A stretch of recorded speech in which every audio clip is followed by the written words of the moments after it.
Ils sont près de 13 présumés malfaiteurs à être tombés dans les mailles du filet tendu par le commandant de compagnie des gendarmeries du Mungo Nord, le capitaine Fritz Daniel Mebouens et ses hommes. Pendant près de 9 jours, ces derniers ont effectué environ 6 voyages entre les régions du littoral et de l'ouest, précisément dans les villes de Bandoun, Banga, Souza, Kapa et Douala. Ces différents voyages leur ont permis de mettre hors d'état de nuire ce groupe de présumés bandits qui, sans foi ni loi, dictaient leurs lois comme l'a reconnu le chef de gang. Le munitions ont tiré on était là au salon, on toquait la porte de l'autre côté, il est sorti derrière moi. Il m'a arrêté, comme je m'ai entendu le coup de fil là. Vous étiez à l'intérieur de sa maison? Oui, au salon.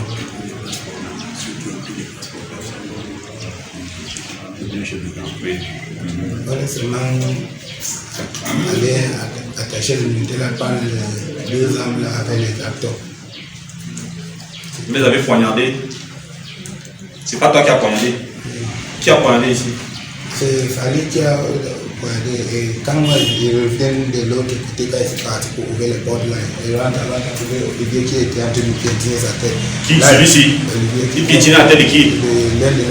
Il faut dire que lors de leur passage à la base navale, ces malfrats ont tenu un respect avec des poignards 2 hommes des forces de maintien de l'ordre de garde cette nuit avant d'emporter avec eux 2 armes à feu, plusieurs munitions, des téléphones portables et plusieurs autres objets avant de se rendre à Kapa pour une mission d'un autre genre qui leur a permis de remporter un butin d'environ 8 millions de francs CFA. Mais malheur en a pris et cette mission s'est soldée par un cuisant échec car, grâce aux renseignements recueillis par le colonel de la région du littoral, ce dernier a mis sur pied une mission conduite par le commandant de compagnie du Mungo Nord, le capitaine Fritz Daniel Mebouens et ses hommes. Une mission qui a été un franc succès et le résultat a été présenté non seulement aux autorités de la ville de Konsamba, sa population, mais aussi aux hommes de médias. Suite à plusieurs faits qui se sont passés sur le terrain, à l'instar du braquage qui a été commis avec des coups et blessures qui ont été portés sur les militaires qui étaient en service, parce qu'il faut le préciser, en service au niveau de la base navale. Les braqueurs les ont attaqués et ils ont pris leurs armes, ils ont poignardé les militaires, 8 coups de poignard qu'ils ont laissés pour morts avant de partir. Dans les enquêtes judiciaires, nous sommes tenus, et ceci dans le principe du respect des droits et des libertés des suspects, de respecter la période de la garde à vue qui est fixée par la loi camerounaise. Nous ne pouvons pas la déborder, raison pour laquelle nous déférons d'abord ce 13 malfrats auprès du commissaire du gouvernement, avec qui nous travaillons en étroite collaboration, à qui nous rendons compte de tous les faits que nous posons. Et l'opération va se poursuivre avec pour intention d'interpeller les 2 autres qui sont encore en cavale. Et ils feront simplement l'objet d'un ordre de suivi.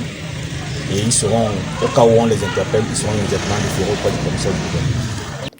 Le préfet du département du Mungo, Yves-Bertrand Noël Ndjana, était au premier rang pour assister à cette belle prise, fruit d'une parfaite synergie de travail entre les forces de maintien de l'ordre en général et la gendarmerie nationale en particulier. Satisfait à l'idée de savoir que nos hommes ne s'endorment jamais, qu'ils sont en éveil et que la vigilance prescrite par les hautes autorités en charge de la sécurité de notre pays, de la région et nous-mêmes ici, que toutes les instructions prescrites sont bien suivies. Et c'est l'occasion pour nous d'adresser nos félicitations au groupement de gendarmerie territoriale du Mungo et à la compagnie Mungo Nord pour cette autre action d'éclat.